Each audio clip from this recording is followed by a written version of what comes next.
സങ്കീർത്തനം 34:7. യഹോവയുടെ ദൂതൻ അവൻ്റെ ഭക്തന്മാരുടെ ചുറ്റും പാളയമിറങ്ങി അവരെ വിടുവിക്കുന്നു.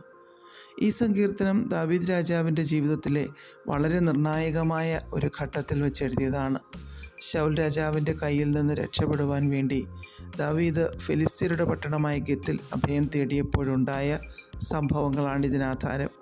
ശൗൽ തന്നെ കൊല്ലാൻ നോക്കുന്നതായി അറിഞ്ഞ ദാവീദ് ശത്രുക്കളുടെ നാടായ ഗത്തിലെ രാജാവിൻ്റെ അടുക്കൽ അഭയം തേടി. ഗോലിയാത്തിനെ കൊന്ന ദാവീദാണിതെന്ന് രാജാവിൻ്റെ ദാസന്മാർ തിരിച്ചറിഞ്ഞു. ഇത് ദാവീദിനെ ഭയത്തിലാഴ്ത്തി. പിടിക്കപ്പെടുമെന്ന് ഉറപ്പായപ്പോൾ ദാവീദ് ഒരു ഭ്രാന്തനെ പോലെ അഭിനയിച്ചു. ദാവീദിന് ശരിക്കും ഭ്രാന്ത് പിടിച്ചതാണെന്ന് വിചാരിച്ച് രാജാവ് അവനെ അവിടെ നിന്ന് ഓടിച്ചു വിട്ടു.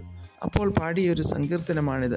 താൻ രക്ഷപ്പെട്ടത് സ്വന്തം മെടുക്കുകൊണ്ടല്ല, ദൈവത്തിൻ്റെ ദൂതൻ ചുറ്റും കാവൽ നിന്നതുകൊണ്ടാണ് എന്ന് ദാവീദ് സാക്ഷ്യപ്പെടുത്തുന്നു.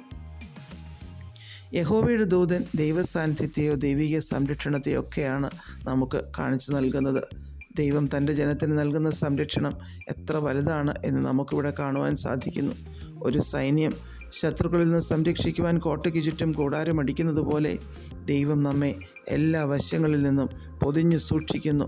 ഈ സംരക്ഷണം 24 മണിക്കൂറും നമുക്ക് ലഭിക്കുന്നു. നാം സാധാരണ മനുഷ്യരാണ്, നമുക്കാരും സംരക്ഷണം തരാനില്ല.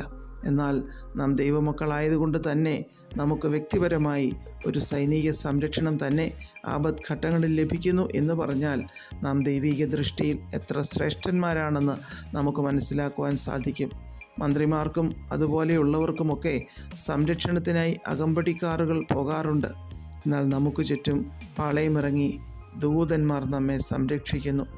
നമ്മെ സംരക്ഷിക്കേണ്ടവർ മാറുമ്പോൾ, അല്ലെങ്കിൽ അവർ നിസ്സഹായരാകുമ്പോൾ നമ്മുടെ ഉള്ളിൽ ഈ ഉറപ്പ് എന്നും ഉണ്ടായിരിക്കട്ടെ: എന്നെ സകല ആപത്തുകളിൽ നിന്നും വിടുവിക്കുന്ന ദൈവസാന്നിധ്യം എന്നോടൊപ്പമുണ്ട് എന്ന്.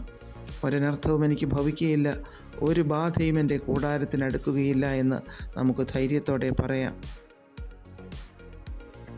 ആരുടെ ആക്രമണം ഏത് രീതിയിൽ വന്നാലും ദൈവിക സംരക്ഷണത്തിൽ നമ്മൾ സുരക്ഷിതരായിരിക്കും. പ്രാർത്ഥിക്കാം. പ്രിയപിതാവേ, അങ്ങ് ഞങ്ങൾക്ക് ചുറ്റും ദൂതന്മാരെ പാളയമിറക്കി സംരക്ഷിക്കുന്നതിനായി സ്തോത്രം. യേശുക്രിസ്തുവിൻ്റെ നാമത്തിൽ ആമേൻ. God bless us all.